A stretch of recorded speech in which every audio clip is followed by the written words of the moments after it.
Pantai Kedonganan merupakan salah satu pusat nelayan dan perdagangan ikan di wilayah selatan Bali. Namun sejak 3 tahun terakhir pendapatan ikan para nelayan mengalami penurunan.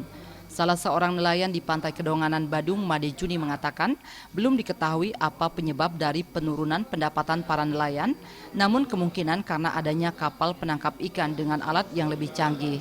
Para nelayan pun berharap adanya perhatian pemerintah terhadap kesejahteraan para nelayan.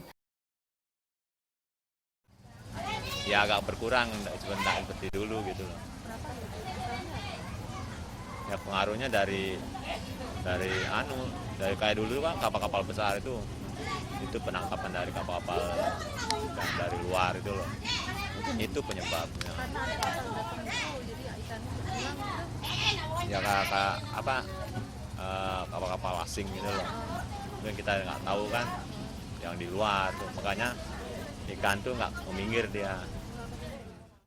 Persoalan lain yang menjadi keluhan para nelayan adalah bahan bakar solar.